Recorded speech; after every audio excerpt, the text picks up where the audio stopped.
Ma'rifat targ'ibotchilar jamiyati tomonidan 2026-yil birinchi yarmi davomida amalga oshirilgan ishlar bo'yicha ma'lumot. Yangi O'zbekistonda amalga oshirilayotgan islohotlar avvalo inson qadrini ulug'lash, jamiyat ongi va tafakkurni yuksaltirishga xizmat qilmoqda. Bu borada Respublika Ma'naviyat va ma'rifat markazi Oliy Majlis huzuridagi nodavlat notijorat tashkilotlarini va fuqarolik jamiyatining boshqa institutlarini qo'llab-quvvatlash jamoat fondi hamda ma'rifat targ'ibotchilar jamiyati joriy yilning birinchi yarim yilligida o'z faoliyatini sifat jihatdan yangi bosqichga olib chiqdi. Xususan, jamiyat saflari kengaytirilib, a'zolar soni 1880 nafarga yetkazildi. Shuningdek, 25 nafardan iborat ekspertlar kengashi qayta shakllantirilib, faoliyatga ilmiy-tahliliy yondashuv yanada kuchaytirildi. Bu esa targ'ibot ishlarining samaradorligini oshirish, ularning sifati va mazmunini boyitish, shu bilan birga zamon talablari asosida tashkil etishga xizmat qildi. O'zbekiston 2030 strategiyasida belgilangan ustuvor vazifalar hamda yurtimizda amalga oshirilayotgan islohotlarning mazmun mohiyatini keng jamoatchilikka yetkazish maqsadida 16-22 yanvar kunlari respublika bo'ylab 40 ta ma'rifiy uchrashuv va seminar tashkil etildi. Ularda 12 mingdan ortiq yoshlar, ziyolilar va jamoatchilik vakillari ishtirok etdi. Fevral oyida Bo'stonliq tumanida o'tkazilgan zamonaviy ma'rifat, yangi nigoh, kreativ yondashuv mavzusidagi seminar trening ham alohida ahamiyat kasb etdi. Unda hududlardan 110 nafar targ'ibotchi ishtirok etib, zamonaviy kommunikatsiya, ta'sirchan targ'ibot usullari va kreativ yondashuvlar bo'yicha bilim va ko'nikmalarni mustahkamladi. Davlat va jamiyat hayotidagi muhim sanalar munosabati bilan 55 ta vazirlik va idoralarda 60 ta ma'naviy ma'rifiy tadbir o'tkazilib, ularga 97 nafar targ'ibotchi jalb etildi. Xususan 8-mart Xalqaro xotin-qizlar kuni munosabati bilan ayolga ehtirom loyihasi doirasida 200 nafar poytaxt obodonlashtirish boshqarmasida faoliyat yuritayotgan ayollarga e'tibor sifatida madaniy ma'rifiy tadbirlar tashkil etildi. 14-mart kuni Respublika Ma'naviyat va ma'rifat markazi hamda Toshkent viloyati hokimligi hamkorligida Ohangaron tumanida ma'rifat bog'i bunyod etilib, ma'rifat targ'ibotchilar jamiyati a'zolari, olimlar, shoirlar, ziyolilar hamda yoshlar ishtirokida mevali va manzarali daraxt ko'chatlari ekildi. Yurtimiz bo'ylab Navro'z umumxalq bayrami munosabati bilan joriy yilning 16-31 mart kunlari Respublika Ma'naviyat va ma'rifat markazi, O'zbekiston mahallalari uyushmasi va boshqa davlat va jamoat tashkilotlari bilan hamkorlikda amalga oshirilgan Navro'z sayli festivali doirasida 370 ta tadbir tashkil etildi. Tadbirlar 47 ta tuman va shaharlarda 753 ta mahallada o'tkazildi. Ularda qariyb 200 ming nafar aholi ishtirok etdi. Trenerlar maktabi loyihasi doirasida davlat xizmatchilari uchun ma'naviy ma'rifiy mavzularda o'quv mashg'ulotlari tashkil etildi. Yosh ijodkorlar sahnasi loyihasi doirasida tanlov asosida 40 ga yaqin sahna asarlardan eng saralarini sahnalashtirish ishlari olib borilmoqda. O'zbekiston jurnalistika va ommaviy kommunikatsiyalar universiteti bilan hamkorlikda yangi nigoh media klubi tashkil etildi. Loyiha doirasida 30 nafar yosh jurnalist va blogerlar qamrab olinib, media kontentlar tayyorlanmoqda.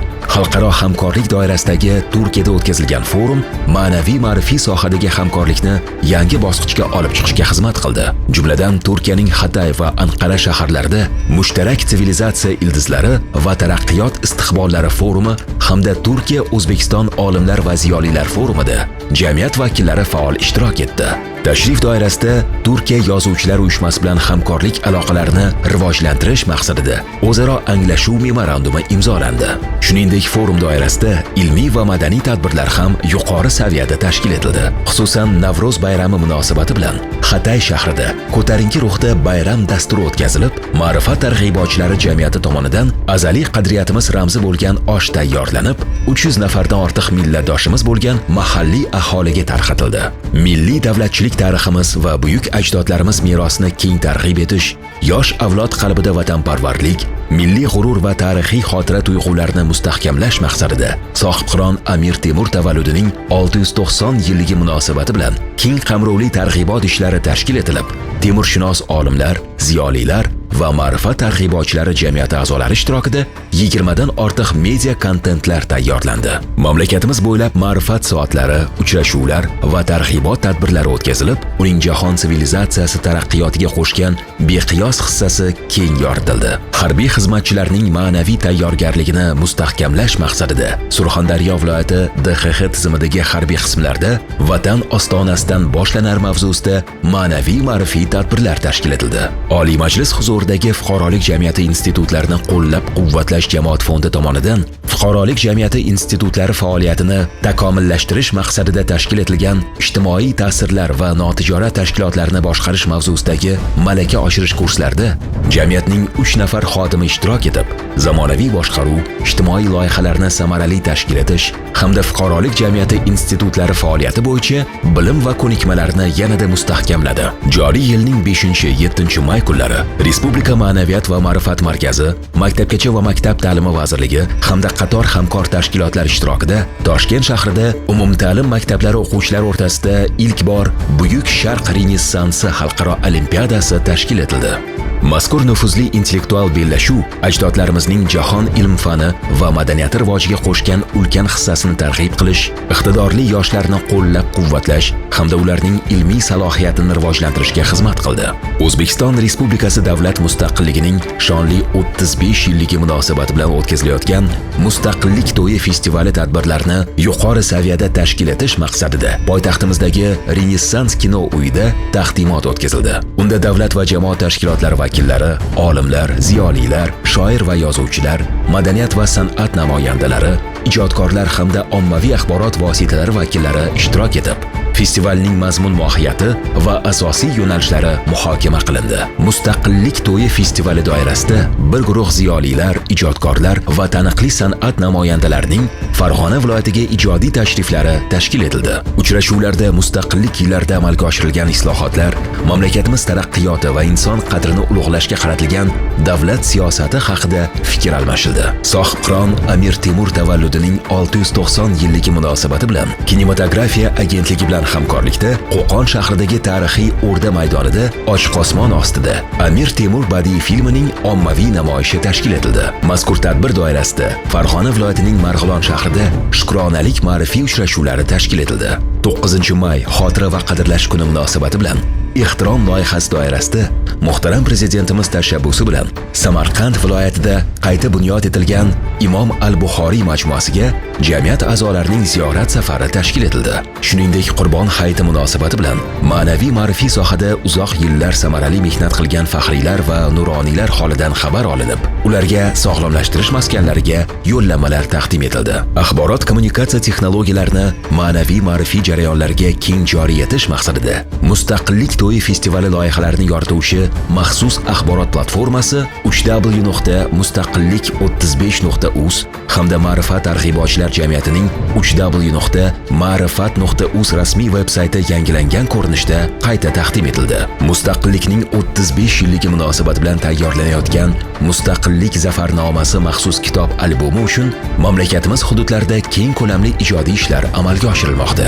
Ijodkor yoshlarni har tomonlama qo'llab-quvvatlash maqsadida O'zbekiston teatr arboblari uyushmasi bilan hamkorlikda amalga oshirilayotgan Yosh ijodkorlar sahnasi loyihasi doirasida yangi sahna asari Qahramonlar qaytadi myuziklini sahnalashtirish ishlari boshlandi.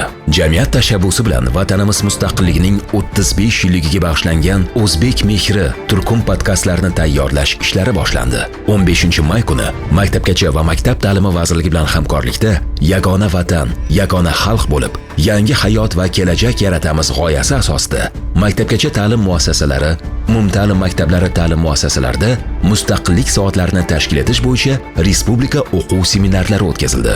Bu borada maxsus metodik qo'llanma tayyorlanib, soha xodimlariga zamonaviy va kreativ yondashuvlar asosida targ'ibot ishlarini tashkil etish bo'yicha amaliy tavsiyalar berildi. 20 may 4-iyun kunlari Oliy ta'lim fan va innovatsiyalar vazirligi bilan hamkorlikda Qoraqalpog'iston Respublikasi, viloyatlar va Toshkent shahridagi oliy o'quv yurtlarida Yagona vatan, yagona xalq bo'lib, yangi hayot va kelajak yaratamiz shiori asosida mustaqillik soatlari tashkil qilinib, ularda 100 nafardan ziyod jamiyat a'zolari bo'lgan olimlar va ziyolilar tomonidan targ'ibot ishlari amalga oshirilib, yoshlar ongida milliy g'urur, vatanparvarlik va fuqarolik mas'uliyati tuyg'ularini mustahkamlash masalalariga alohida e'tibor qaratildi.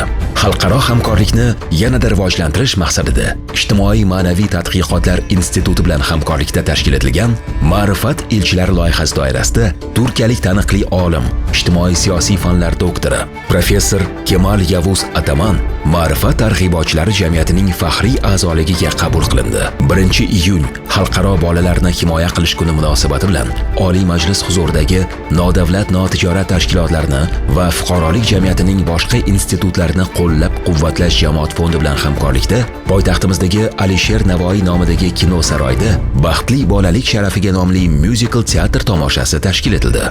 Ushbu tadbir orqali yuzlab bolajonlarga bayramona kayfiyat ulashilib, ularning ma'naviy estetik dunyoqarashini boyitishga xizmat qilindi. Shuningdek, Respublika Ma'naviyat va ma'rifat markazi, O'zbekiston kasb uyushmalari federatsiyasi, Oliy Majlis huzuridagi jamoat fondi hamda ma'rifat targ'ibotchilari jamiyati hamkorligida Vatanimiz mustaqilligining 35 yilligi munosabati bilan Yangi O'zbekistonning Baxtiyor bolalari madaniy-ma'rifiy loyihasiga start berildi. Mazkur loyiha doirasida joriy yilning iyun-avgust oylari davomida respublika bo'ylab barcha bolalar oromgohlarida ma'naviy-ma'rifiy tadbirlar, uchrashuvlar, kitobxonlik kechalari, intellektual o'yinlar, ijodiy tanlovlar va konsert dasturlari tashkil etilmoqda. Mustaqillik to'yi festivali doirasida 16-iyun kuni O'zbekiston 24 telekanali orqali Respublika Ma'naviyat va ma'rifat markazi, ma'rifat targ'ibotchilari jamiyati a'zolari, taniqli adiblar, san'atkorlar, madaniyat arboblari va ziyolilar hamda ommaviy axborot vositalari vakillari ishtirokida matbuot anjumani o'tkazildi. 17-20 kunlari Navoiy viloyatida, 23-26 kunlari Sirdaryo viloyatida ham Mustaqillik to'yi festivali doirasida 10 ga yaqin ijtimoiy loyihalar tashkil etildi. Jumladan shijoat, shukronalik, ma'rifat tur, yaxshilik karvoni hamda Yangi O'zbekistonning Baxtiyor bolalari loyihalari doirasida qator madaniy-ma'rifiy tadbirlar o'tkazildi. Ayniqsa, uy ta'limida tahsil olayotgan bolalar holidan xabar olinib, ularga zarur o'quv vositalari va badiiy adabiyotlar taqdim etildi. Mazkur davrda ma'rifat targ'ibotchilar jamiyati faoliyati ommaviy axborot vositalari va ijtimoiy tarmoqlar orqali faol yoritib borildi. Jumladan O'zbekiston 24, Yoshlar, Mahalla va Renessans TV telekanallarida jamiyat ekspertlari ishtirokida 70 dan ortiq ochiq muloqot va tok-shoular tashkil etildi. Navro'z sayli, Ma'rifat bog'i, trenerlar maktabi va Ma'rifat soati, Mustaqillik to'yi festivali loyihalari haqida markaziy telekanallarda 190 dan ziyod lavhalar efirga uzatildi.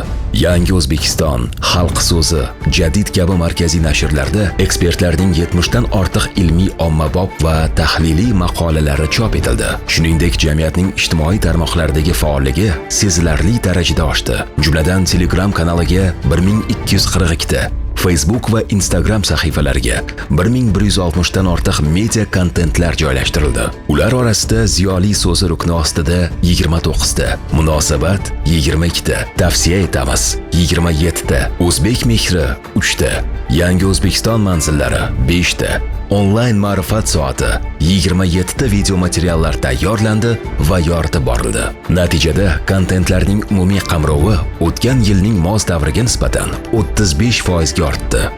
Jamiyat tomonidan amalga oshirilayotgan mazkur loyiha va tashabbuslar aholi, ayniqsa yoshlar o'rtasida ma'naviy immunitetni mustahkamlash, milliy qadriyatlarni targ'ib qilish, mamlakatimizda amalga oshirilayotgan islohotlarning mazmun-mohiyatini keng jamoatchilikka yetkazish hamda Yangi O'zbekiston g'oyasini xalq qalbiga chuqur singdirishga munosib hissa qo'shmoqda.